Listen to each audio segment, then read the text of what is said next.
అంతే అండి. మనం రోజు ఏదో ఒకటి తినేసామా బతికేసామా అని కాకుండా ఏం తిన్నాము ఇవాళ దాన్ని అలా గుర్తు పెట్టుకుని ఉండేలాగా అయితే మనం చేసుకుంటూ తినాలన్నమాట.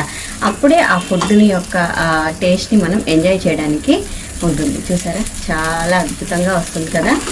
ఇందులో మనం ఇంకా చట్నీలు కూడా అవసరం లేదు, ఎందుకంటే ఇందులో ఆల్రెడీ మనం పులుపు వేసాం, కారం వేసాం, ఉప్పు వేసాం, కమ్మదనానికి జీలకర్ర కూడా వేసాం. ఇవన్నీ వేయడం వల్ల ఇది మనం ఉత్తదే కూడా తినేయచ్చు అనమాట. ఓకే, చాలా కలర్ కూడా చూసారా ఎంత సూపర్గా వచ్చిందో. సో ఇంత అద్భుతమైన, ఎంత టేస్టీ అయినా, ఇంత ఈజీ అయినా ఈ దోశల్ని మీరు కూడా చేసుకొని తింటారని దోశలను అయితే ఇప్పుడు నేను దోసలను అయితే ఇప్పుడు నేను బీరకాయ పచ్చడితో అయితే తినబోతున్నాను అనమాట. Hi, hello my dear friends, welcome back to my channel Anuhota. Hi friends, welcome back to my channel. నేను మీ అనుహోత అండి.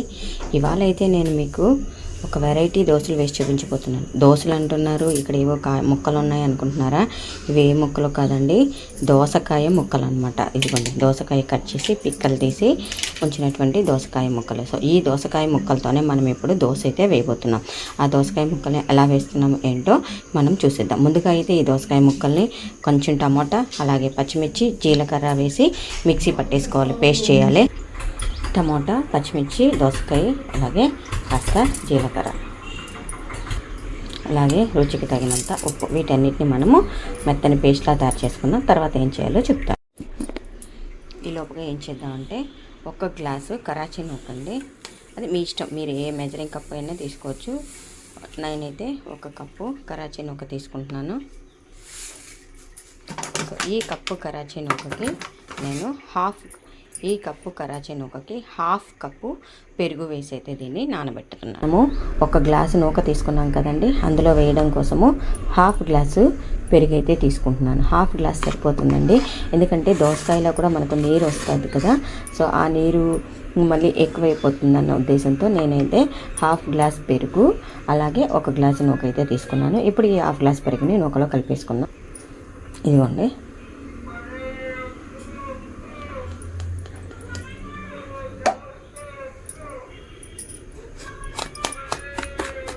సో మొత్తం మెత్తగా కలిపేసుకుందాం.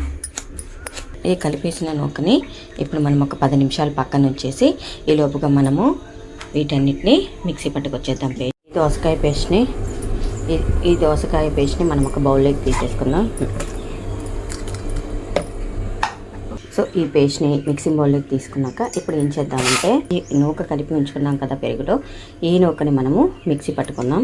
అంటే ఏం లేదు, మిక్సీ పట్టక్కర్లేదు, కాకపోతే ఒక్కొక్కసారి నూక కాస్త లావుగా ఉందనుకోండి బాగోదు, కాబట్టి ఆ నూకని కాస్త పేస్ట్లా చేసుకోవడం కోసం ఇలా వేసుకుంటున్నాం అనమాట. సో కాస్త నీళ్ళు వేసి మెత్తని పేస్ట్లా తయారు చేసుకుందాం. సో కొంచెం నీళ్ళండి, ఎక్కువ అక్కర్లేదు, కొంచెం వేసి మిక్సీ పట్టేద్దాం, పేస్ట్ చేసేద్దాం. నూక పల్చగా చిన్నగా ఉంటే అక్కర్లేదు, కొంచెం కనుక నూక మీకు గరువుగా ఉంది అనిపించినప్పుడు ఇలా చేసుకుంటే బాగుంటుంది. చూసారా, మరీ నున్నగా అయితే అక్కర్లేదు, కాస్త బరకగా ఉంటే సరిపోతుంది.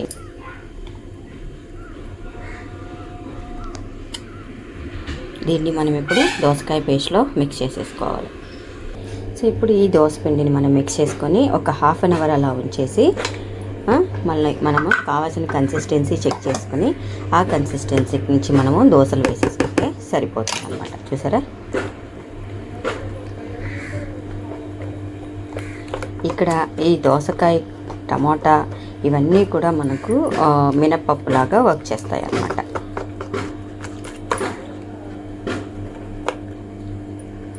సో మనకి ఒక హాఫ్ అన్ అవర్ అలా ఉంచేద్దాం. తర్వాత మనం దోశలు వేసుకునేటప్పుడు మనకు కావాల్సిన కన్సిస్టెన్సీకి తీసుకుందాం. సో మన దోస పిండి అండి, ఇది ఒక హాఫ్ అన్ అవర్ పైన అయింది. చూసారు కదా, ఈ కన్సిస్టెన్సీలో ఉంది. మోస్ట్లీ ఈ కన్సిస్టెన్సీ సరిపోద్ది, అయినా కూడా కాస్త మనం నీళ్ళు అయితే వేసుకుందాం. ఒక 2 చెంచాల నీళ్ళు అయితే వేసాను.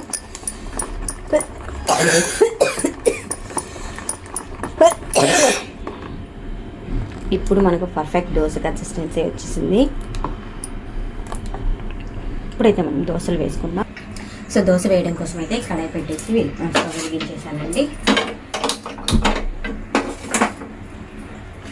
ఇందులో ఈ పిండిలో మనం ఎటువంటి బేకింగ్ సోడా కానీ ఈనో కానీ అలాంటివి ఏమీ వాడలేదు. ఇక్కడ మనం జస్ట్ వాడింది ఓన్లీ పెరుగు, కరాచీ నూక, అలాగే దోసకాయ, చిన్న దోసకాయ ఒకటి తీసుకున్నాను, ఒక చిన్న టమోటా, పచ్చిమిర్చి, ఉప్పు అండి. ఇంత తక్కువ ఇంగ్రీడియంట్స్తోనే మనము కమ్మటి నోటికి రుచిగా ఉన్నటువంటి దోసకాయ దోశలు అయితే వేసుకుంటున్నాం అనమాట ఇప్పుడు మనం.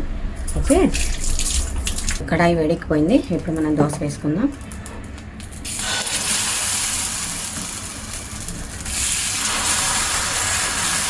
చూసారా దోశ ఎంత బాగా మనకి పిండి కూడా వస్తుందో.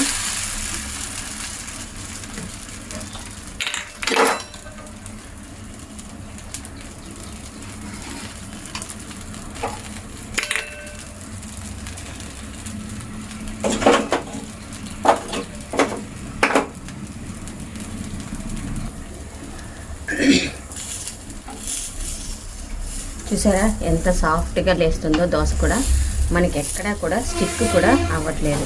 ఇంత అద్భుతంగా చూసారా, కలర్ కూడా చాలా సూపర్గా వచ్చింది కలర్ కూడా.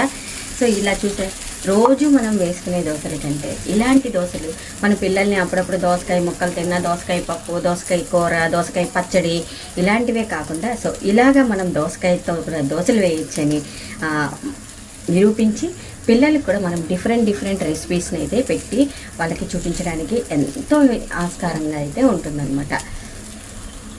చూసారా ఎంత అద్భుతంగా ఎంత నీట్గా వచ్చిందో దోశ కూడా, చూసే కొద్దీ చూడాలనిపిస్తుంది. అసలు నిజంగానే ఇది ఎవరైనా దోసకాయతో దోశ వేశారంటే నమ్ముతారా? చూడండి చాలా సూపర్గా వచ్చింది కదా. ఈజీ అయిన ఈ దోశల్ని మీరు కూడా చేసుకొని తింటారని మనస్ఫూర్తిగా కోరుకుంటూ, నా వీడియోస్ కనుక మీకు నచ్చినట్టయితే నా వీడియోస్ని లైక్ చేయండి, షేర్ చేయండి, కామెంట్ చేయండి అండ్ సబ్స్క్రైబ్ కూడా చేయండి. ఓకేనా ఫ్రెండ్స్, మరిన్ని మంచి ఐడియాస్, మంచి డిఫరెంట్ టేస్టీస్ రెసిపీస్ కోసం నా ఛానల్ని సబ్స్క్రైబ్ చేసి మంచి వీడియోస్ కోసం వెయిట్ చేస్తూ ఉండండి. ఓకేనా friends, thank you for watching friends, bye. ఇప్పుడు మనం ఈ దోశలను అయితే దోసకాయ దోశలను అయితే ఇప్పుడు నేను బీరకాయ పచ్చడితో అయితే తినబోతున్నాను అనమాట.